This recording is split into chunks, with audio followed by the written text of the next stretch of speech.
I'm Marilyn McKenna. I am a writer of the book that she mentioned, and I kind of made her say the whole thing. I was up, sleepless many nights coming up with that subtitle, and I had to kind of cut my fears, push them aside about using that word badass, because I actually was turned down by an agent because for the reason that was in there. There's the first slide, thank you. And a blogger, so I hope you'll come find me at marilynmckenna.com because I write about this stuff all the time. And I am the fiercely proud mother of 4 kids. They range from 28 to 16. Okay, now we need to go back to the first slide. Not that these aren't fantastic, just to see, as a slideshow. But yeah, so the one of the fat me is the first slide, because that's sort of the beginning of the story. There you go. All right, now we're on. So this is the green. That's me, and I weighed 265 pounds. What I think is my heaviest. Although I didn't get on a scale for quite a long time, so it's entirely possible that that's not completely accurate. But in 2007, after having been morbidly obese for more than 20 years, I had a sort of rock bottom kind of experience. And it shook me to my core. I don't want to talk too much. I mean, we can talk about that if you want to, but really what I want to talk about is the 5 things, which you've already seen, the slides, the 5 things that I think that I've really learned from this experience. And I will say, it's a journey, it's a path, it's all those things, that we talk about, in this kind of experience, transformative experience.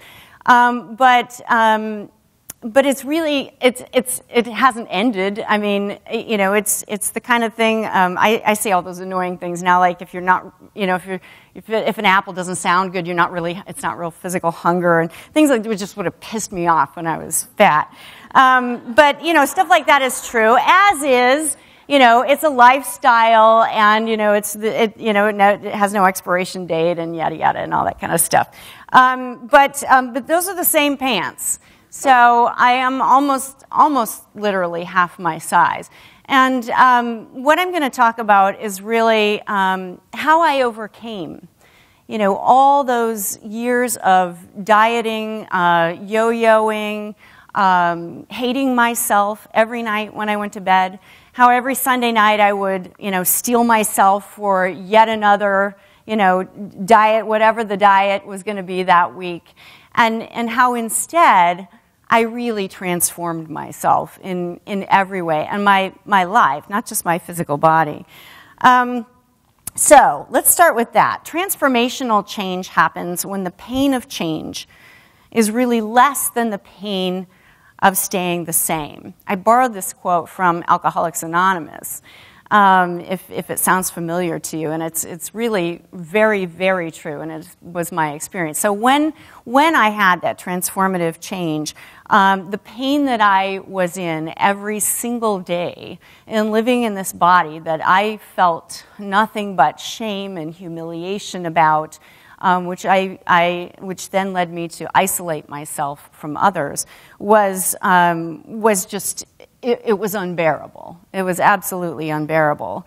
And at some point I had to confront what I really feel is the number one reason why diets fail.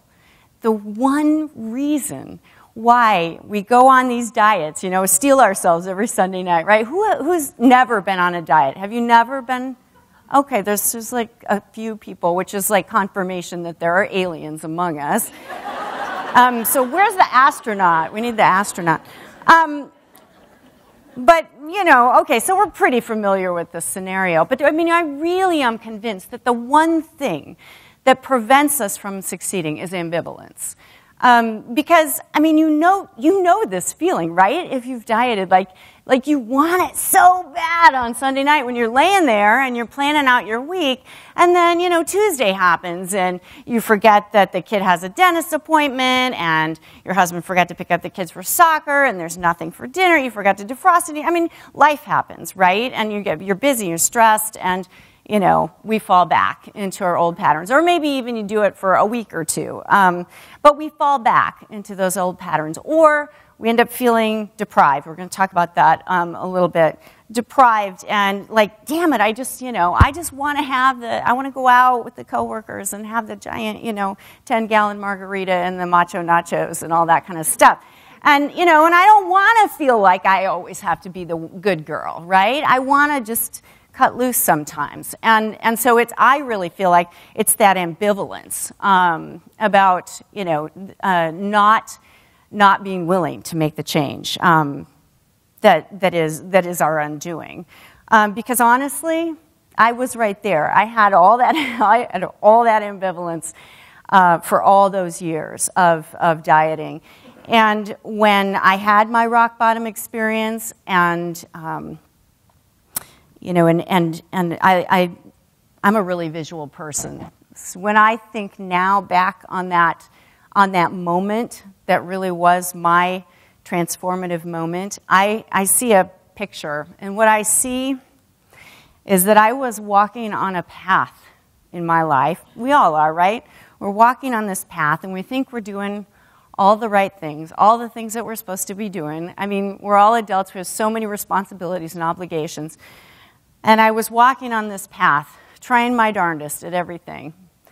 And then this happened. And instead of the path before me, what was there was a cliff. It was just a cliff. There was nothing there. If I had taken another step, sorry, sometimes I get choked up talking about this. I have yet to make it through this talk without crying. So when I saw that in my mind, I knew if I took another step in that life, I was going to fall. I had to turn a different direction and take another path. So, transformative change really cemented in my mind that not only did I have to choose another path, but I deserved another path. I deserved something better.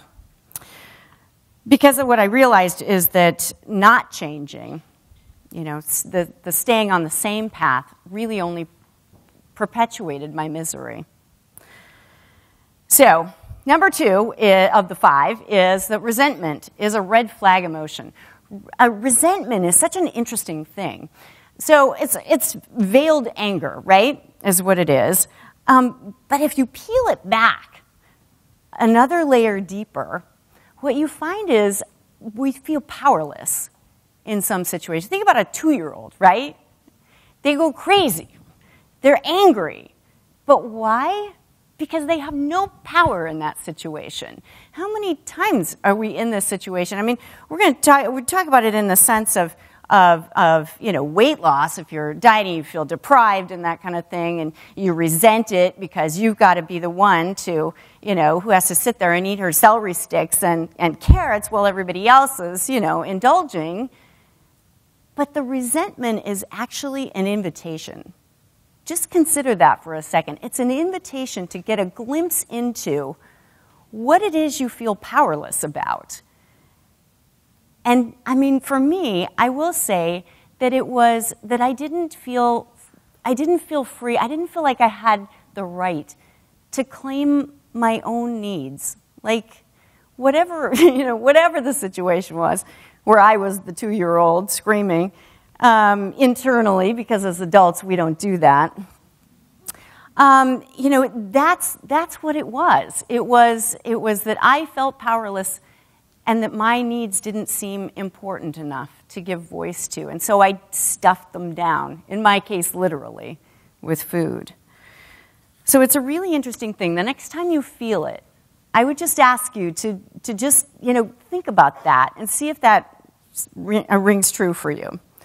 So number 3 is that self-care has more to do with setting appropriate boundaries than it does with pedicures, which, you know, I'm just going to admit are awesome too, right? So who doesn't love a pedicure? But as a perennial people pleaser and perfectionist and now recovering good girl, I will say that that self-care really has a lot more to do with, you know, knowing what's okay to establish as a boundary for yourself. So if you've ever had an elementary school-age child, I won't ask for a show of hands this time because I'm guessing probably all of us, and they've had a science fair project, right? And you got to get the trifold, you know the thing I'm talking about, right? And they tell you at like 8 o'clock the night before at the science fair, oh, and we were supposed to be growing mold on, you know, bread for the last 10 weeks so we could capture, you know, you've done this, right? And so you're just beside yourself. You know, when the kid came home with the assignment, you talked about it, you kind of brainstormed some ideas, and you know, you figured you had what, like 6 weeks or something at that point, so it's like totally fell off your radar. I get that because like I've 4 kids. I've done this many times. So you know, so then 8 o'clock the night before, and all of a sudden, y'all are scrambling to you got to go get the board, you got to get the money, you got to come up with some sort of experiment that can be conducted in 10 minutes or less, right?